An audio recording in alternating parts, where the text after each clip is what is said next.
Desde Vergara y para todo el mundo. Una radio con propósito. Una radio con visión. Una radio para todos. El Libertador, 1210 AM.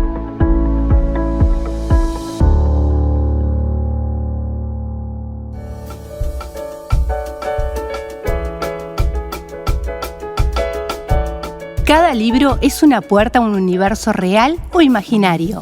Cada autor un creador, un artífice, un mago. Libros, autores, lugares e historias los descubrirás en Para viajar lejos. Con la profesora y escritora María García Marichal.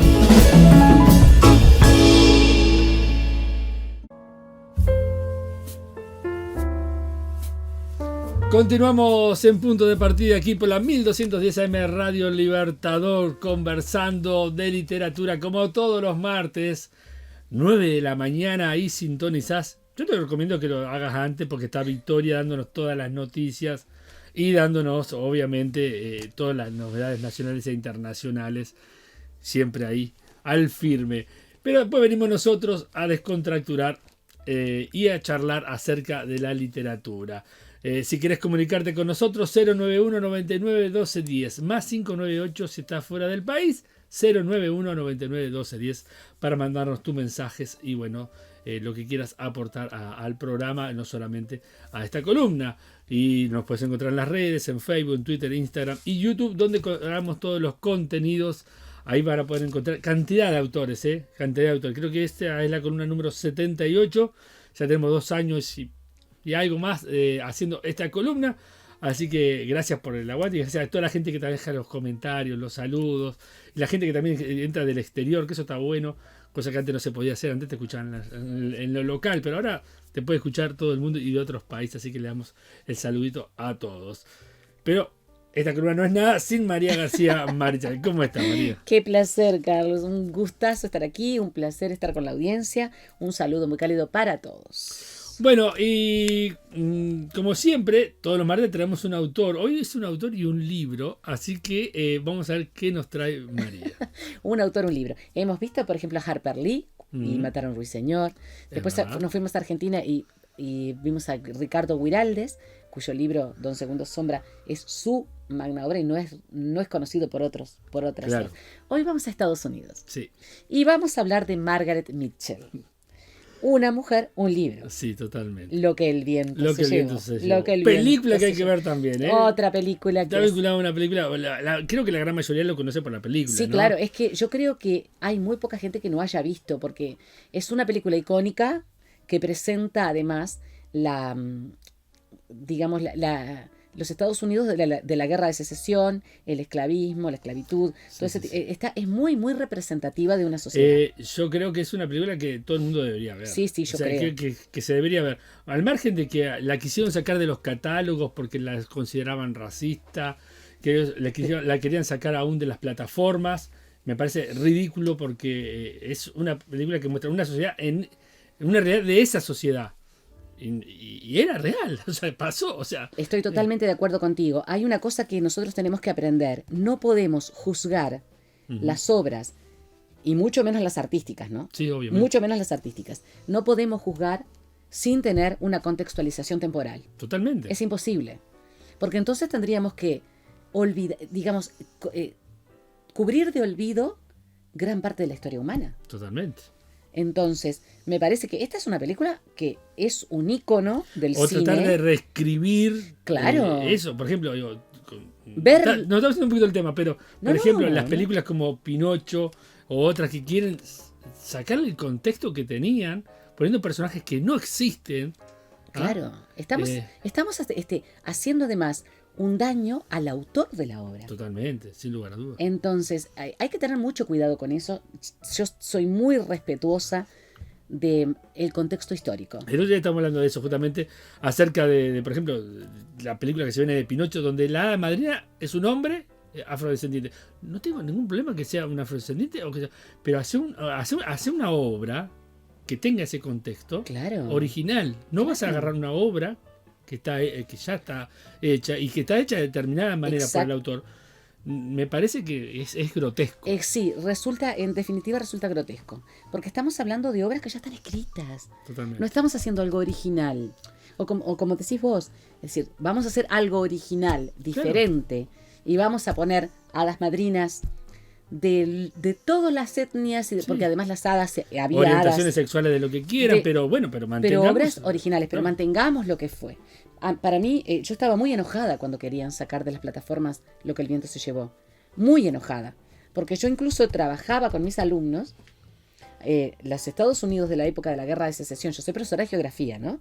Pero trabajaba la realidad geográfico-histórica muchas veces con un fragmento de la película, que es muy larga, no la podía dar toda. Claro. Pero con fragmentos de la película, en la cual se podía observar los terratenientes, las plantaciones de algodón, cómo era la esclavitud, la relación de los amos con los esclavos. Claro. Siempre se dice las decisiones que se tomaban. Por ejemplo, muchos críticos plantean que Lo que el viento se llevó es el monumento a una serie de decisiones mal tomadas, digamos, ¿no? Por una persona, por una mujer. Totalmente. Además, acá la protagonista es una mujer, es Scarlett O'Hara. Sí. Entonces, me parece que eso que decís vos es muy a tener en cuenta. El respetar la obra del autor. Y si haces algo original, bueno, muy bien, haces algo original. Pero entonces, por ejemplo, en el caso de Pinocho, Sí. no es Collodi, es una obra original, es una adaptación de Collodi. Claro. Pero no es el Pinocho o Pinocchio de Collodi. Sí, si vas a hacer una adaptación, no le pongas Pinocho. Exactamente. Yo voy a eso. El respeto por el autor. Como profesora de geografía, como investigadora, porque vivo investigando, porque me encanta, y como escritora, yo creo que eso es de cajón. Nosotros debemos respetar profundamente a quienes escribieron. Por supuesto, si no vamos a estar quemando libros como en la Edad Media. Totalmente. Estamos haciendo quema de libros. Sí. ¿Verdad? Totalmente. Bueno, puede ser que haya algún libro que haya que quemar, pero esto entre tú y yo. Bueno, pero... Que no se entere nadie. Bueno, pero a ver, si a vos no te gusta algo, no lo leas. No lo leas, exactamente. Punto. Si no estamos... esa casa de brujas me parece tan absolutamente irracional. Totalmente. Porque la idea es justamente tratar de crecer a partir de todo eso que se vivió. Y vamos a Margaret Mitchell, que era un amor de persona, una persona tiernísima, Margaret Mitchell, y tuvo una muerte muy, muy trágica. Margaret Mitchell nació el 8 de noviembre de 1900 en Atlanta, Georgia, y murió el 16 de agosto de 1949. Tenía 49 años, era una mujer joven, la atropelló un camión. Qué fuerte.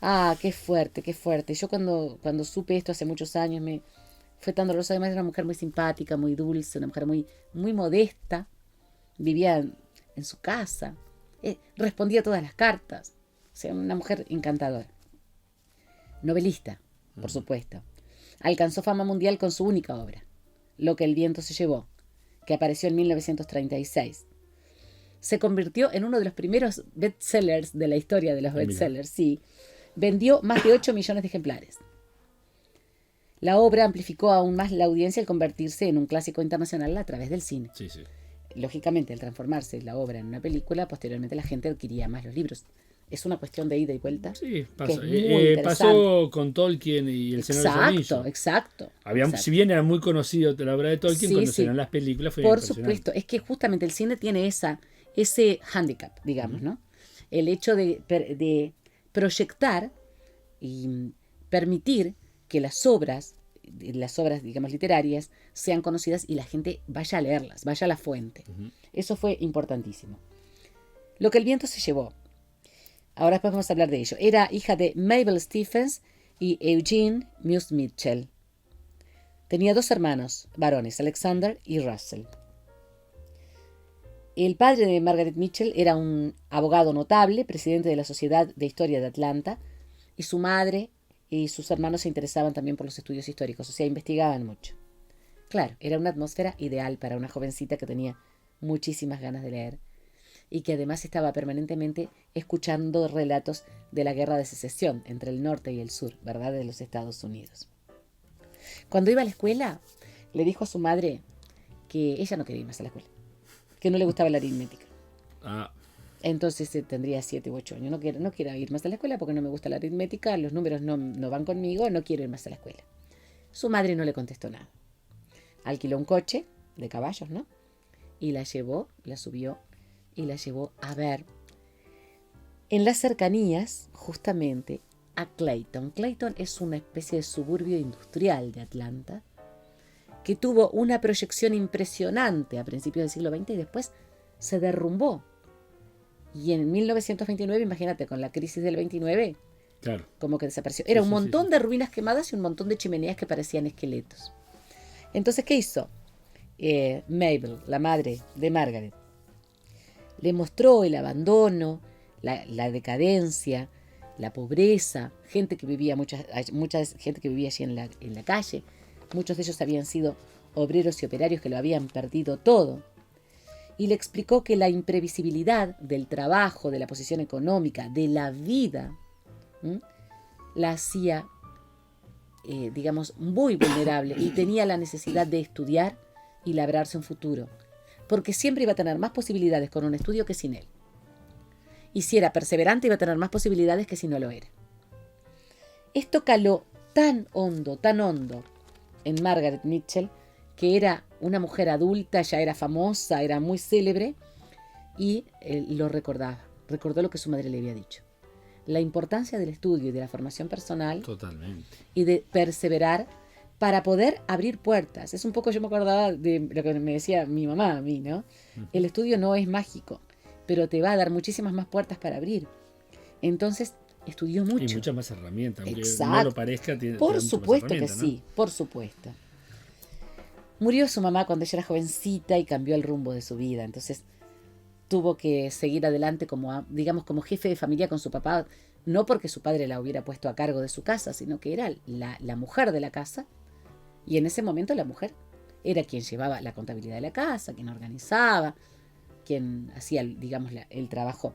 No, aunque tuviera personas que le ayudaran, tenía que hacer el trabajo diario, planificar. Se volvió muy rebelde, muy rebelde. La muerte de su madre la enojó. Tan es así que muy jovencita se casó con Berlin Upshaw, a quien le decían Red, el rojo, ¿no? Un contrabandista y exfutbolista que tenía una fama de mafioso espantosa. Tuvo un matrimonio tumultuoso y terrible que duró solamente 2 años. Al año que se divorció del rojo, se casó justamente con quien era, quien fue su editor y que de alguna forma la catapultó, ¿no? a la fama, que fue John R. March. John R. March era director de publicidad de la Georgia Power Company, un gran, digamos, hoy podríamos decir que era un gran publicista y que la había pretendido siempre, pero ella se casó con el contrabandista porque estaba tan enojada con la vida pero se casó con este señor que fue realmente quien la ayudó en esa progresión que tuvo y en esa proyección que tuvo, ¿no? Estuvo un tiempo quietita, tranquila, disfrutando su matrimonio y luego se dedicó al periodismo. Trabajó en el Atlanta Journal y en el Sunday Magazine. Firmaba como Peggy Mitchell. Tuvo cierto éxito, pero hacía columnas periodísticas. Con este señor se casó en 1925 con John R. March. En 1926 se lastimó un pie y esto lo tuvo en quietud durante mucho tiempo y ahí empezó a escribir en base a todo lo que ella había escuchado, que le narraban su padre, sus hermanos, empezó a escribir Lo que el viento se llevó, que apareció en 1936. Lo redactó de una manera totalmente caótica, hacía un capítulo acá y el otro capítulo al final y después empezaba por la mitad. O sea, era un desorden aquel libro. Mar de ideas. Un mar de ideas. Entonces, cuando lo presentó a Latham, ¿no? H.S. Latham, que era vicepresidente de la editorial Macmillan, una editorial muy importante en Georgia en ese momento, que estaba en Atlanta, vio que estaba excelentemente escrito. Pero él dijo, bueno, tenemos que hacerla, ordenarlo.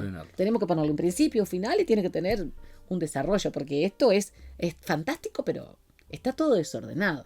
Le dio 1 año para que lo hiciera bien. En ese año lo hizo perfecto. Y fue el éxito fulminante. Hubo días en los que se vendían 50.000 ejemplares de Lo que el viento se llevó. Yo que edito 300 libros por edición. Margaret, enséñame. El libro obtuvo en 1937 el premio Pulitzer. ¿Te acuerdas que el premio Pulitzer es un premio a periodistas, escritores, digamos, a creadores, a científicos que realmente impacten en la sociedad estadounidense? Bueno, obtuvo el Pulitzer, que es el máximo galardón en Estados Unidos. Lo obtuvo al año siguiente de haberlo editado y fue rápidamente traducido a todos los idiomas, incluso en braille. De inmediato. O sea, lo encontrás en árabe, lo encontrás en checo, lo encontrás en chino, lo que el viento se llevó. Por supuesto que se lo pidieron para hacer una película. La película fue nominada, creo que a 10 Oscars, de los que obtuvo 8 premios Oscars.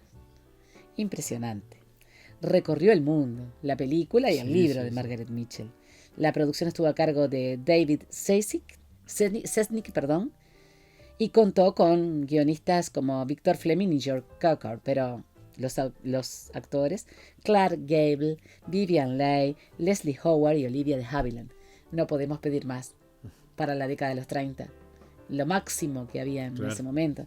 Entonces, claro, fue un impacto el libro y fue un impacto la película. Una cosa que leí que me encantó.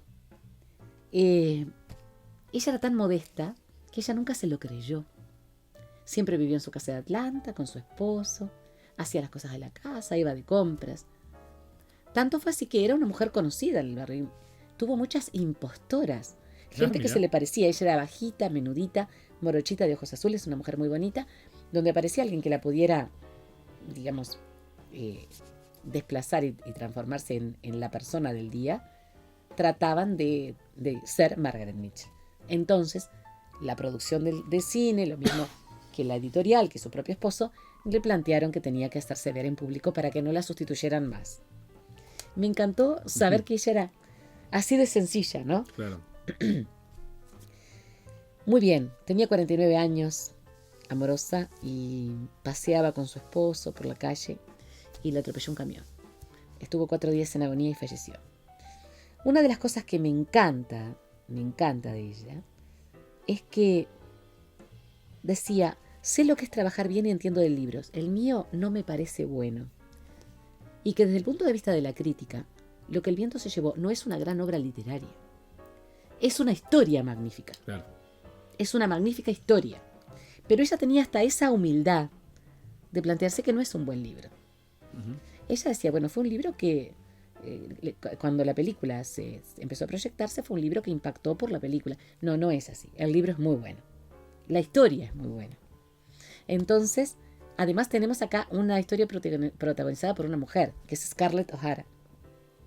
Y eso la hace todavía en aquella época mucho más grandiosa, ¿no? A Margaret Mitchell. Bueno, ¿querés que te lea un poquitito? Por supuesto. La primera parte del libro, Lo que el viento se llevó, que presenta justamente a Scarlett. Scarlett O'Hara no era bella, pero los hombres no solían darse cuenta de ello hasta que se sentían ya cautivados de su embrujo, como le sucedía a los gemelos Tarleton. En su rostro contrastaban acusadamente las delicadas facciones de su madre, una aristócrata de la costa de familia francesa, con las toscas de su padre, un rozagante irlandés. Pero era el suyo con todo un semblante atractivo, de barbilla puntiaguda y de anchos pómulos. Sus ojos eran de un verde pálido sin mezcla de castaño, sombreados por negras y rígidas pestañas, levemente curvadas en las puntas. Sobre ellos unas negras y espesas cejas, sesgadas hacia arriba, cortaban con tímida y oblicua línea el blanco magnolia de su cutis. Ese cutis tan apreciado por las meridionales y que tan celosamente resguardan del cálido sol de Georgia con sombreros, velos y mitones. Sentada con Stuart y Brent Tarleton a la fresca sombra del porche de Tara, la plantación de su padre, aquella mañana de abril de 1861, la joven ofrecía una imagen linda y atrayente. Su vestido nuevo de floreado organdí verde extendía como un oleaje sus 12 varas de tela sobre los aros del miriñaque y armonizaba perfectamente con las chinelas de tafilete verde que su padre le había traído poco antes de Atlanta. El vestido se ajustaba maravillosamente a su talle, el más esbelto de los 3 condados, y el ceñido corsé mostraba un busto muy bien desarrollado para sus 16 años.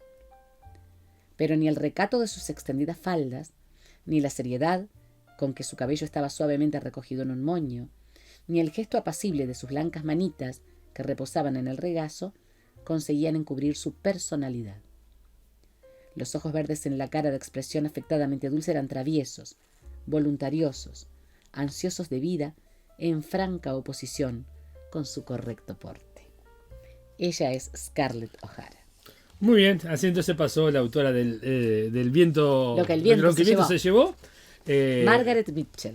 Vean la película, es muy buena la película, a pesar de ser blanco y negro, lo que sea. Es hermosa. La realidad, todo lo que muestra es hermosa. Es hermosa. Hay algunos datos incluso, que por ejemplo cuando se le dan los premios Oscar, un Oscar a actriz de reparto es para la actriz negra afrodescendiente que hace de su mucam. Y que tuvo prácticamente la misma Vivian Leigh, etcétera, trataron de presionar para que fuera invitada y fuera premiada, porque era época de la segregación absoluta y total.